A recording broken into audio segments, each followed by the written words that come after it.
Assalamualaikum. Waalaikumsalam.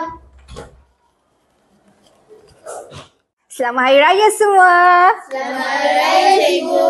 Macam mana sambutan raya kamu? Cikgu nak dengar cerita raya kamu. Siapa nak mula? Saya Cikgu. Saya balik kampung. Dapat jumpa keluarga besar. Seronok betul. Jauh perjalanan, luas pengalaman. Saya bersama Cikgu. Seronok sangat ziarah berziarahi. Air yang dicicang tak akan terputus. Dan saya dapat banyak duit raya. Tahun ni rekod, Cikgu. Saya pun rekod, Cikgu. Tapi duit saya dah habis. Beli air gas dah kumpul ekor. Dan saya beli burger 3 tingkat. Raya saya rasa macam kenduri buffet. Assalamualaikum semua. Waalaikumsalam. Cikgu Farid. Wah, topik duit raya ke ni? Ya, Cikgu Farid. Mereka ni tengah sembang pasal raya. Oh, tapi cikgu nak tanyalah kan. Duit raya tu kamu buat apa? Dia pun simpan. Mak saya pesan, sikit-sikit, lama-lama jadi bukit. Dia pun simpan, Cikgu. Tapi saya simpan dalam bekas biskut raya.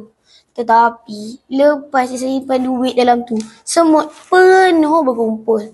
Duit saya tak bertambah, tapi semut yang bertambah.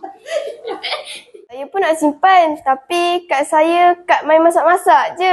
ATM pun tak layan. Saya baru sempat simpan lagi, Cikgu. Tapi lepas dengar semua ni, saya rasa macam nak mula. Penting kamu semua belajar urus kewangan dari sekarang. Menentu buluh, biarlah dari rebungnya.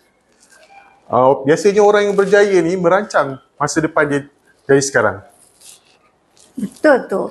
Dan lagi satu, jangan lupa, Hari Raya inilah juga masanya untuk kita menjalinkan semula hubungan.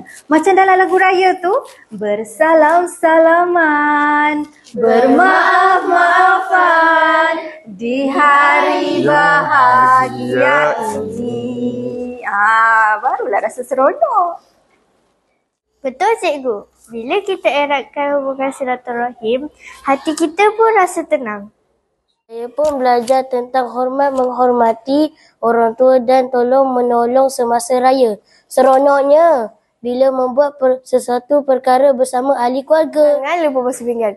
Kalau tak, mak saya berubah jadi mak singa.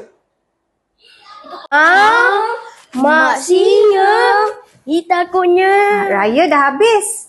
Tapi akhlak yang baik jangan berhenti ya. Baik, Cikgu. Terima kasih, Cikgu. Sama-sama.